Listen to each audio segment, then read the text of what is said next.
Mari kita berdoa.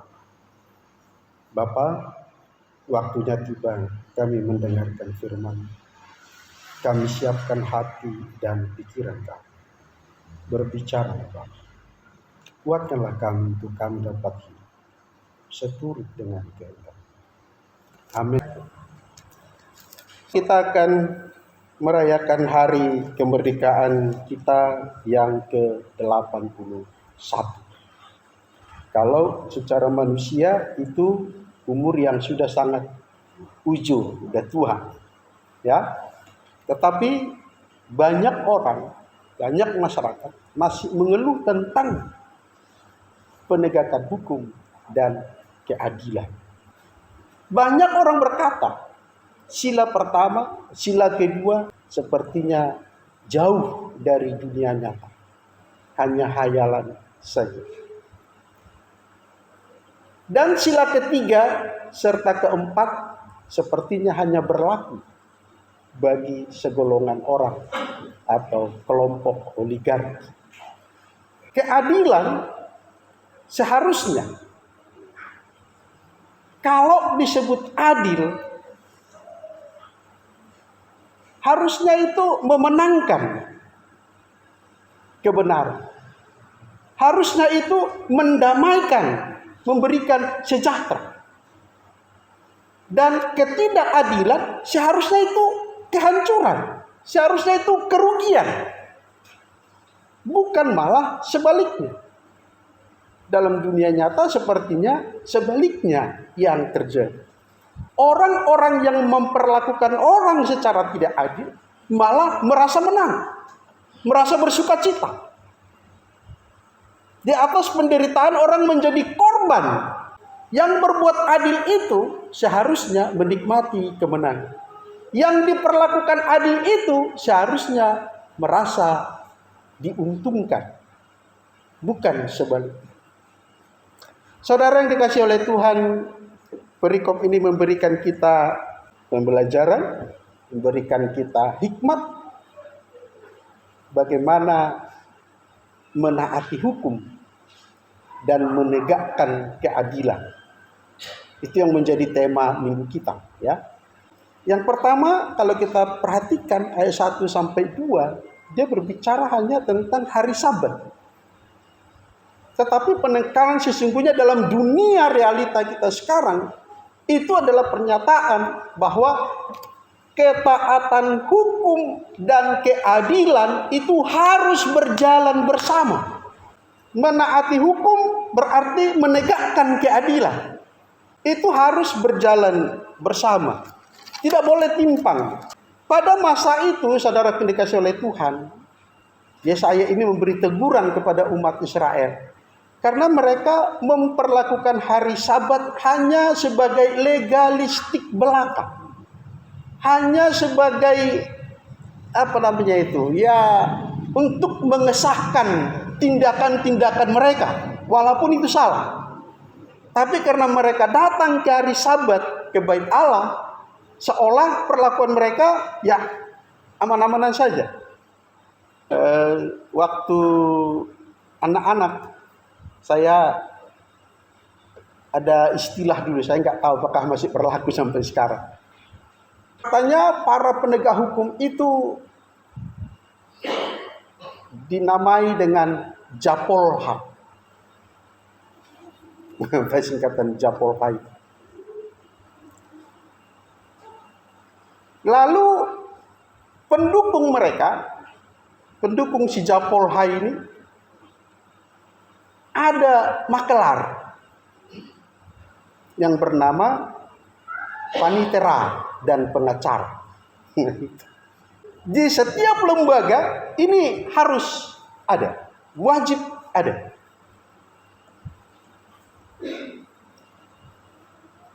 Nah, sama juga pada peristiwa di Bait Allah pada masa itu. Ada ibadah, ada. Ada hukum Taurat, ada. Ada imam, ada. Ada rabi, ada.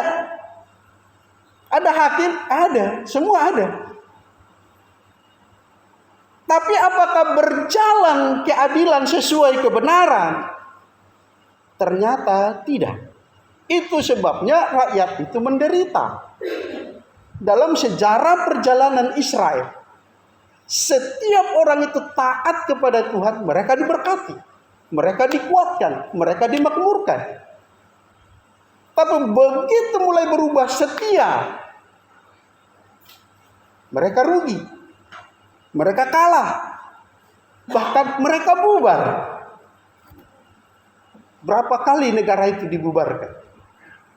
Jadi saudara kekasih Tuhan, pada hari ini ditegaskan taat kepada hukum harusnya menegakkan keadilan, bukan pengadilan, pembenaran. Sebenarnya tidak benar, tapi dibenar-benarkan. Sebenarnya tidak adil, tapi diadil-adilkan. Jadi siapa yang menang di pengadilan seolah dia yang benar. Harusnya memang demikian, tapi faktanya banyak yang tidak demikian. Itu sebabnya hari ini kita dinyatakan oleh firman ini, harusnya penegakan keadilan itu didasari oleh kebenaran hukum. Hukum harus berkeadilan. Keadilan harus berlandaskan hukum, bukan berdasarkan kepentingan sekelompok orang yang bisa mempengaruhi hukum dan keadilan. Yang kedua, saudara yang dikasihi oleh Tuhan, perikop ini memberikan kepada kita satu pembelajaran. Ternyata penegakan hukum dan keadilan itu berlaku bukan hanya secara spiritual, tapi juga secara jasmani. Bukan hanya secara jasmani, tapi juga secara rohani. Pada ayat 2 sampai ayat 7 itu diuraikan tentang sida-sida ya. Sida-sida itu kasim yang laki-laki yang dikebiri untuk melayani di istana raja, untuk para ratu atau selir raja. Jadi laki-lakinya dikebiri. Bahwa memang mereka menurut peraturan Yahudi secara hukum, mereka tidak boleh masuk ke bait Allah. Mereka dianggap sudah najis. Nah, Yesaya membuka mata mereka bahwa orang-orang kebiri itu, kasim itu, sida-sida itu, mereka juga berhak datang kepada Tuhan, masuk ke bait Allah. Nah, apakah berarti Yesaya mengizinkan LGBT? Apa itu LGBT? Lesbi, biseksual, kemudian homo, atau gay ya? Bukan ya, bukan. Tetapi awas, kalau pelaku LGBT itu datang kepada Tuhan bertobat, boleh tidak? Secara hukum mereka ditolak, jangankan bertobat, di depan itu aja nggak boleh, nggak diizinkan masuk. Tapi kita dibukakan, tidak ada seorang pun yang tidak boleh datang bertobat kepada Tuhan. Semua orang harus sama di mata hukum. Pelaku hukum, penegak hukum, rakyat, penguasa, sama di mata hukum. Imam bukan jaminan bahwa dia lebih suci dari orang biasa, kaum awam, jemaat. Yahudi tidak menjadi jaminan bahwa non-Yahudi tidak boleh masuk surga. Kristen tidak menjadi jaminan bahwa hidupnya lebih suci dari non-Kristen. Yang makan daging campur darah tidak menjadi jaminan bahwa mereka masuk neraka. Yang makan daging tanpa darah, yang tidak dibaptis Islam, tidak menjadi jaminan bahwa mereka masuk neraka. Secara fisik ada aturan, benar. Tetapi hukum itu bukan hanya berlaku secara fisik, tapi harus berdampak pada spiritual, kepada kerohanian. Harusnya setelah dihukum ada perubahan, ada pertobatan. Itu yang Tuhan mau dari penegakan hukum ini. Itulah yang adil. Nah, yang terjadi dalam kehidupan nyata, setelah dihukum, keluar dari hukuman, keluar dari penjara, malah makin bandel, malah makin jahat, malah makin menjadi-jadi. Tidak berdampak pada perubahan spiritual, kerohanian, batin, hati nurani. Alkitab Galatia 6 dengan tegas mengatakan ada hukum tabur tuai. Benar ya? Apa yang ditabur orang, itu yang akan dituai. Galatia 6 ayat 7-8. Hukum dan keadilan itu berlaku secara jasmani dan rohani. Yang menabur dalam kedagingan akan menuai kebinasaan dari dagingnya. Tapi orang menabur dalam roh akan beroleh hidup yang kekal. Jadi kita hidup ini, saudaraku yang dikasih oleh Tuhan, harus ada motivasi, harus ada orientasi. Orientasi kita dalam masalah hukum apa?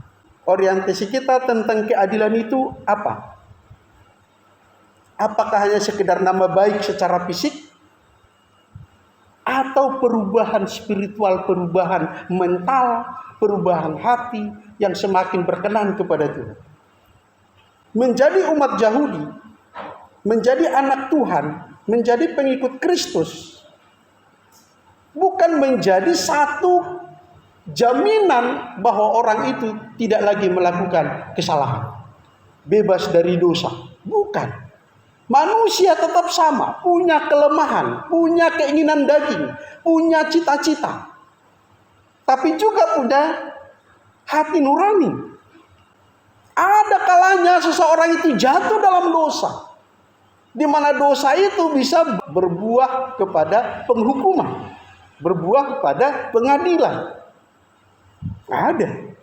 Karena tidak mungkin dia berpengadilan, nggak mungkin dia masuk penjara kalau dia tidak melakukan kesalahan. Dan kita disadarkan, kita ini dipanggil dari orang-orang yang berdosa itu. Kita ini orang-orang yang dipanggil supaya meninggalkan kejahatan, meninggalkan dosa, datang kepada Tuhan, supaya hati kita berubah semakin baik, semakin indah, semakin berkenan kepada Tuhan. Tadi hukum dan keadilan harus sejalan. Terus penegakan hukum dan keadilan itu bukan hanya secara rohani, tapi juga jasmani. Berlaku secara jasmani dan rohani. Maka jangan menghakimi orang. Ibarat kata, maaf ya, sudah tahu kita dia itu pencuri. Memang itu kehidupan sehari-hari. Tapi kalau kita ejek dia maling, hei maling, kita juga kena pasal hukum, saudara. Memang benar dia penjahat, tapi kita nggak boleh menghakimi dia. Kita harus berpikir dia punya kesempatan untuk berubah. Yang ketiga, saudara kekasih, ini yang ditekankan kepada kita. Hukum kasih, saudara, hukum kasih itu jauh lebih agung dari segala hukum yang tertulis.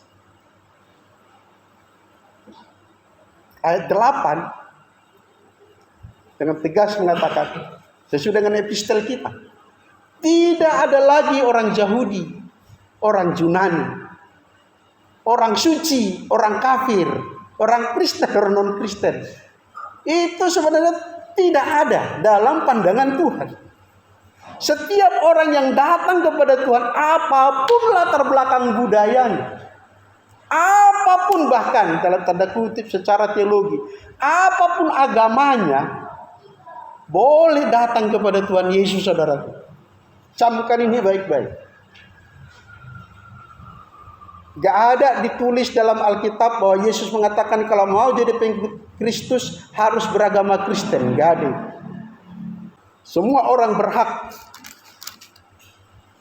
Coba kita baca dulu. Ayat yang terakhir, ayat berapa itu? Kita baca mulai ayat 7 dan 8 sama-sama ya. Mereka akan 1, 2 ya. Mereka akan kubawa ke gunungku yang kudus dan akan kuberikan kesukaan di rumah doaku. Aku akan berkenan kepada korban-korban bakaran dan korban-korban sembelihan mereka, dan dipersembahkan di atas mezbah. Sebab rumahku akan disebut rumah doa bagi segala bangsa. 8. Demikianlah firman Tuhan Allah yang menghimpun orang-orang Israel yang terbuang. Aku akan menghimpunkan orang kepadanya lagi, sebagai tambahan kepada orang-orangnya yang telah terhimpun. Jadi luar biasa ya. Israel itu bangsa pilihan Tuhan, yes. Itu nggak bisa kita bantah itu, amin itu. Bangsanya, bangsa Israel. Tapi bukan berarti orang-orang Israel, ya kan, beda itu ya. Ada personilnya, ada oknumnya. Israel itu bangsa pilihan Tuhan sudah dihimpunkan berapa kali. Dan akan dihimpunkan lagi orang-orang yang bukan dari mereka. Kita lihat sekarang itu sedang terjadi. Saat ini dari mana-mana orang kembali ke Sion, kembali ke Yerusalem, kembali ke Israel. Dan hari ini dampak perang Iran atau apa enggak tahu saya. Tapi penggenapan firman Tuhan.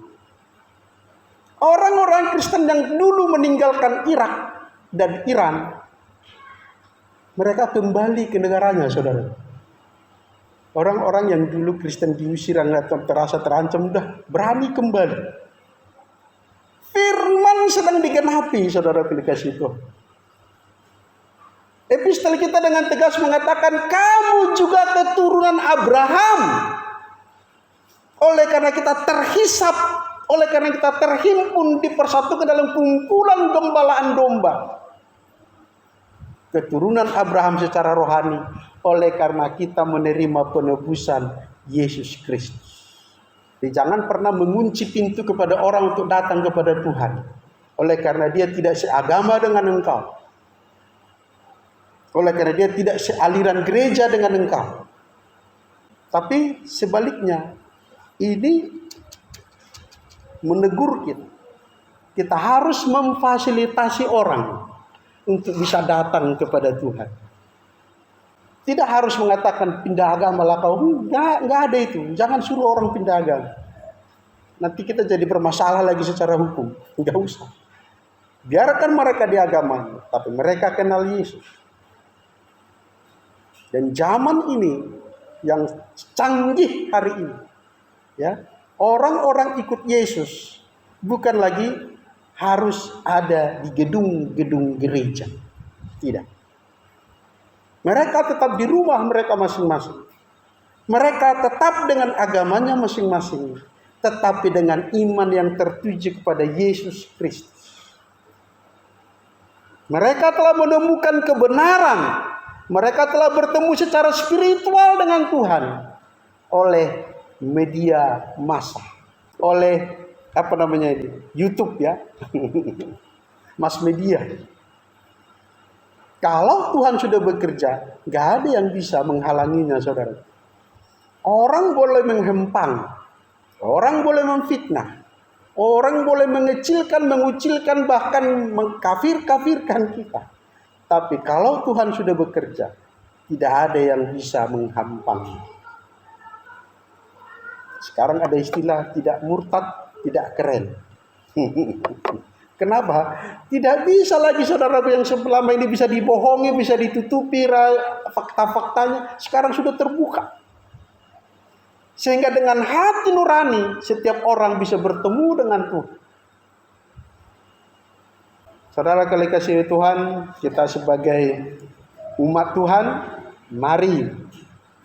Kalau orang Yahudi wajib menjaga Sabat, ya kan? Setiap hari Sabtu. Kalau orang Kristen, ya di gereja.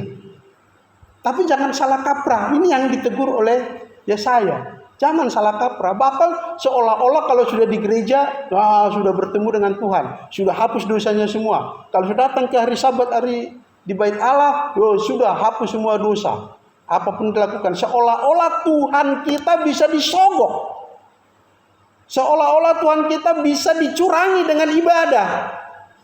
Berdosa 1 kali, beribadah 2 kali, hapus dosa 1 kali, masih ada sisa 1 lagi pahala. Bukan. Penegakan hukum itu tidak semata-mata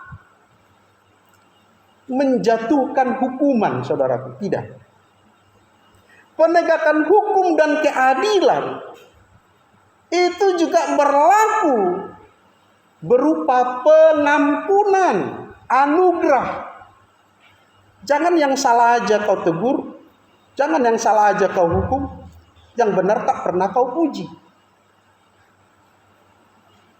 Harus seimbang. Kalau yang melanggar hukum dihukum, yang tidak melanggar hukum diapain? Dibiarkan. Bukan. Seharusnya yang adil itu, kalau yang salah dihukum, maka yang tidak melanggar hukum ya dikasih dong. Tuhan kan begitu. Kalau kau berdosa nak, kau dihukum di neraka. Lalu kalau nggak berdosa, ya nggak apa-apa. Kan tidak. Kalau kau tidak berdosa, kalau kau datang kepada Tuhan, berusaha hidup berkenan kepada Tuhan, kau dipanggil ke rumah Bapa, di mana Yesus ada, di situ kau ada, bahkan lebih daripada itu. Kau diberi mahkota, diberi pahala, diberi anugerah, diberi upah. Itu yang namanya penegakan hukum yang berkeadilan. Bukan hanya menjatuhkan hukuman. Hari saudara dikasihi oleh Tuhan, apalagi kalau ada di antara kita pelaku-pelaku penegak hukum, tegakkanlah hukum yang berkeadilan. Ingat, hukum itu harus adil, keadilan itu harus berlandaskan hukum. Bukan hanya keadilan bagi pihak oligarki penguasa, tapi bagi semua orang. Amin. Mari kita berdoa. Tuhan Allah kami telah mendengarkan firman-Mu ya dan amin. Hamba-Mu terbatas menyampaikan kebenaran-Mu, tapi Roh-Mu yang hidup bekerja dalam hati dan pikiran kami, menerjemahkan lebih jauh, lebih dalam, lebih akurat apa yang Engkau kehendaki untuk kami berlaku adil, untuk kami menaati hukum.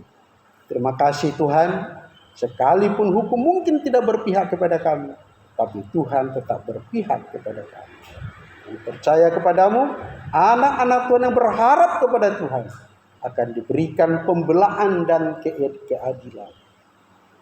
Dalam nama Tuhan Yesus kami berdoa. Amin.